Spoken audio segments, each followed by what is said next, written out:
I lost my mother to illness when I was in elementary school. My father was the one who worked hard to raise me.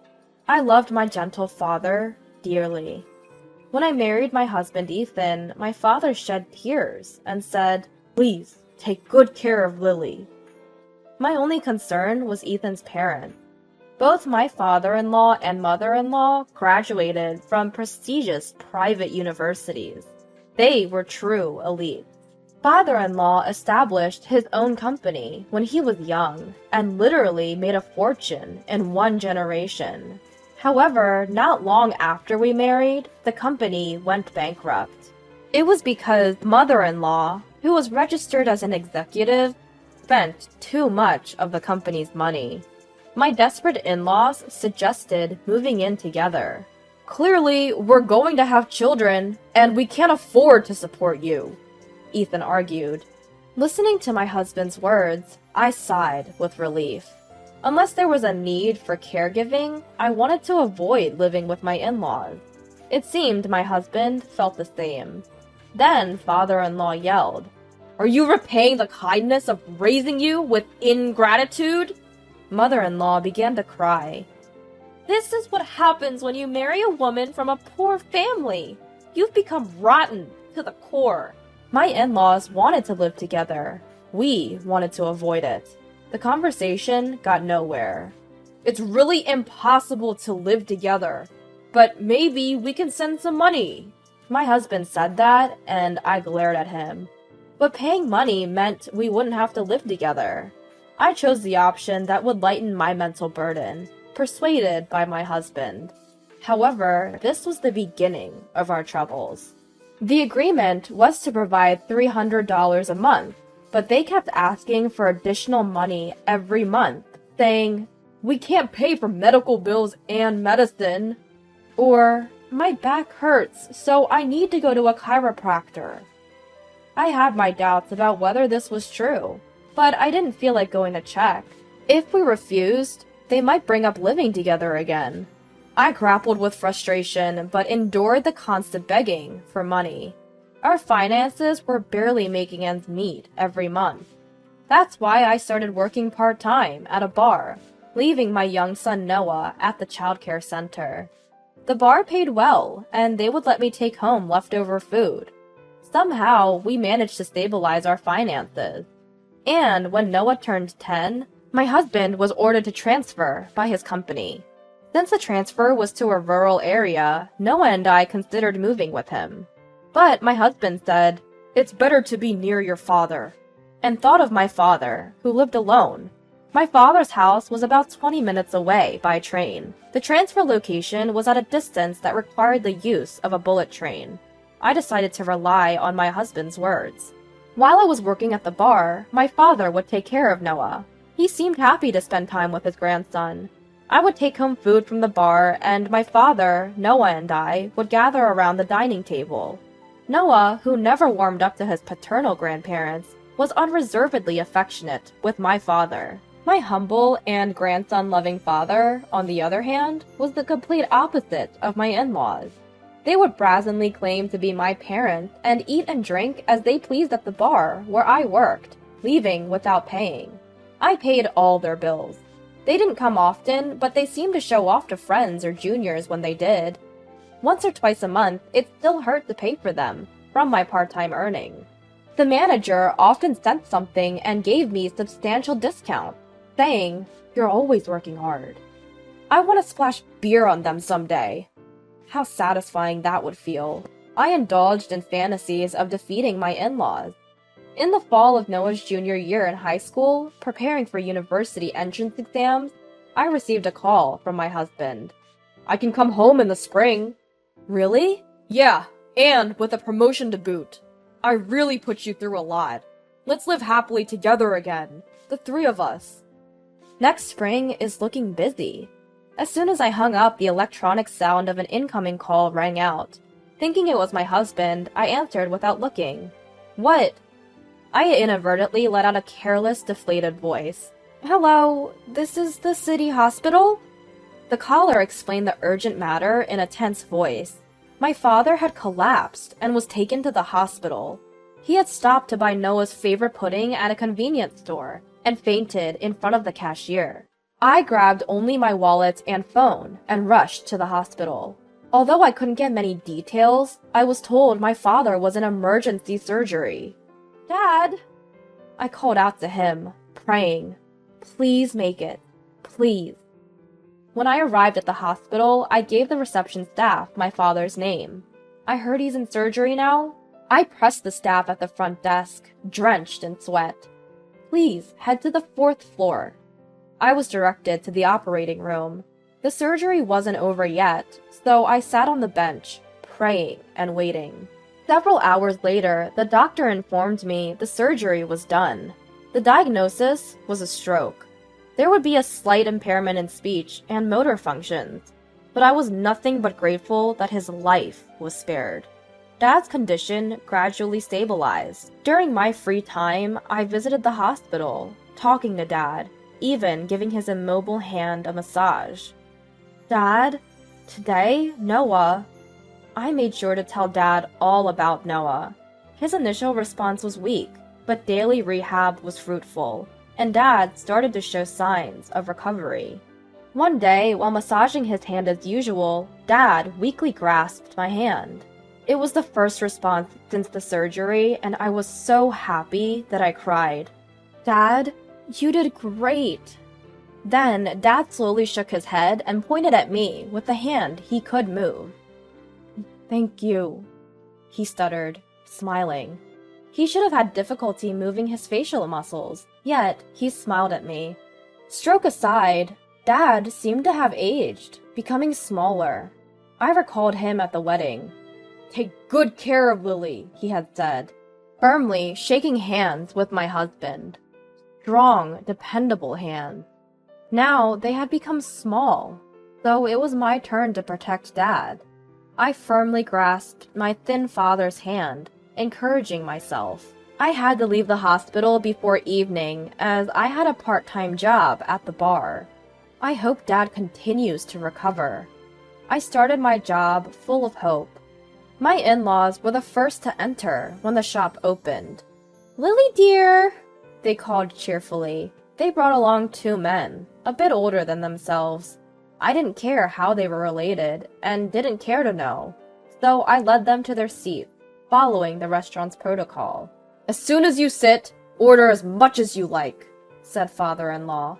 "Don't worry about the bill," added mother-in-law, as if they won't just push it onto me again. I focused on serving them, hiding my annoyance. I'd just had good news about Dad, after all.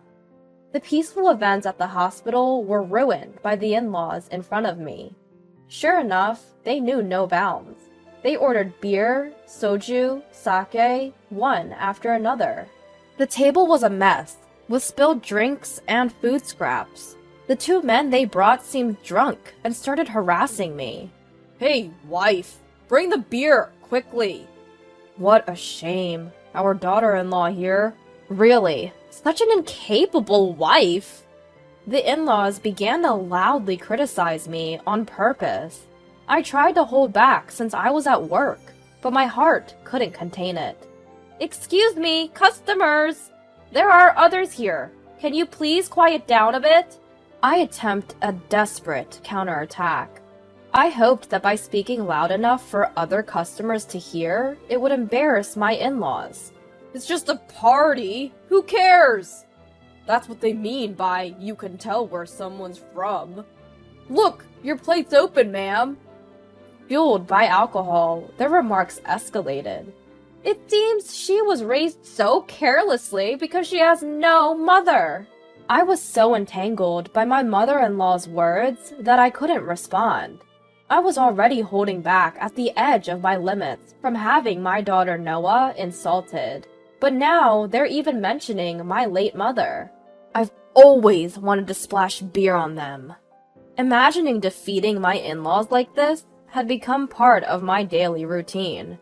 That day, I was virtually pouring a bottle of flat beer over their heads. In my imagination, of course. And in January, Noah was accepted into his first choice private university. On the day of the acceptance announcement, my husband also called and brought the happy news that he could come home the day before Noah's graduation ceremony. We would both be attending Noah's graduation. The night of the graduation, we had planned to celebrate Noah's success and my husband's promotion at the bar where I worked. But that meant we couldn't avoid inviting my in-laws. My father was still in the hospital, so he couldn't come. But ignoring my in-laws would cause problems later. I prayed that they would be busy, but if they knew we were treating them, they would definitely come. They were two such despicable people. When I called to invite them, sure enough, both agreed to come. Noah's new private university is known nationwide as a prestigious institution, and my father-in-law pompously said, "He inherited my genes." Well, see you on that day. I quickly ended the call. The night of Noah's graduation, I happily walked to the restaurant with my husband and Noah, the three of us together, after a long time. The in-laws had already arrived by taxi, I was informed. The restaurant manager had kindly prepared a private room for our celebration. Just thinking about my in-laws made my stomach ache. Still, I decided to smile as much as possible in front of the family and entered the restaurant. We took our seats and toasted with bottled beer for the adults, juice for Noah. "Noah, congratulations!" My husband smiled warmly at him. "Congratulations on your promotion," I said to my husband, raising my glass. "I'm really looking forward to college in the spring," Noah exclaimed. "Here, this is from Grandpa." I handed Noah a cherry-colored envelope. Grandpa here refers to my father, of course. From Grandpa? Noah joyfully accepted the envelope. It's not much, but he said to enjoy college life. Grandpa prepared this celebration gift with a nurse's help, even though his hands still aren't moving properly, I explained. Just knowing my father's feelings was enough. I had reported to my in-laws over the phone that my father had a stroke and was hospitalized. They were out playing and only responded, "Oh, really?" Watching them, it suddenly hit me. "Speaking of which, it's really tough, huh? A stroke," he said nonchalantly. I was used to it by now, so I brushed it off. Yes, it is. But the progress is good. My father-in-law didn't seem to like my indifferent attitude and mocked my collapsed father. "It's a brain disease, right? His head's gone crazy, hasn't it?" Noah's brow furrowed as he looked at father-in-law. Quick to counter, my husband spoke up. "Is that any way to talk?" "But it's the truth, isn't it?" "Yes, it's a brain disease, right?" The in-laws were not at all shaken by their son's argument. The boastful in-laws couldn't help but enjoy the misfortune of others. "Just stop it," my husband began to say, but I held up my hand to his face. Then I splashed the lukewarm beer that was left in the glass right onto father-in-law. The flat beer left in the bottle was poured over my mother-in-law. I could endure them speaking ill of me. If it doesn't reach Noah's ears, I can bear it. But I couldn't stand to hear them say that my father, who had raised me with all his might, was crazy. My father's hand had become so small. It was up to me to protect that hand. I glared at my in-laws. "Don't mock my father." The in-laws were at a loss for words, having beer suddenly thrown on them. "It was just a joke! Come on!" Father-in-law retorted in a low voice. My husband then countered, "Dad? Mom?" They slowly looked up at their son's voice. "There's a reason why I invited you here today." My husband pulled out a single note from his wallet. He placed it where the in-laws could see, like a slap in the face. On it was a detailed list of the in-laws' extravagant spending. A bus tour with friends, luxury spa treatment, purchasing designer bags, and much more. "You can find out about this stuff easily," he said. The in-laws no longer tried to make eye contact. Everything my husband had found seemed to be true. "If you can afford to live so luxuriously, you don't need our support anymore," I quickly followed up. "No, that, well..." Cutting off father's indecisive words, I said, "You don't need it, right?" "But Just the allowance, mother-in-law pleaded. No, we won't send any more money. We're cutting ties too. My husband stated firmly. Please go home. My disheveled and soaked in-laws looked at me with stunned expressions. Please leave. I pointed to the exit and said it once again. Under the pressure of my firm stance, my in-laws slithered out as if crawling on the floor. It seemed my husband knew everything. He knew the torment I was going through. Apparently, Noah would sometimes stop by the bar to say thanks for the meals. But, embarrassed to be seen by me, he waited until I wasn't there. At that time, the manager had been reporting to Noah how I was being treated by my in-laws. It's hard to tell a child this, but please protect your mom, he was told. Noah had discussed this with my husband. My husband had declared that when he returned, he would sever ties and stop all financial support. However, he had asserted that it would only be carried out once he was back, since he couldn't protect Noah or me when he was away. And so, my husband stopped the payments as promised. Every day, my in-laws called, probably to demand the money. Before cutting ties completely, I unleashed everything I wanted to say to my in-laws. There's nothing to fear, since I'm ending this relationship. After ending the call unilaterally, I blocked my in-laws' contact. A few days later, my in-laws seemed to have asked my part-time job's manager to help them get in touch with me. They did this multiple times during business hours. The manager, annoyed, lost his temper.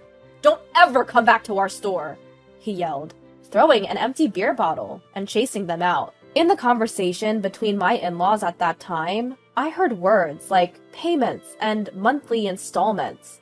So it seems they are likely taking cash advances or making installment payments, unable to lower their standard of living. Serves them right. I'm now working at the second bar, opened by the manager. He made arrangements to ensure that my in-laws couldn't harm me if they came to the store. My father will be discharged from the hospital soon, and it's decided that we'll live together in this house. My husband and Noah both fully agreed. As I cleaned the room that will be dedicated to my father, I thought back to his small hands.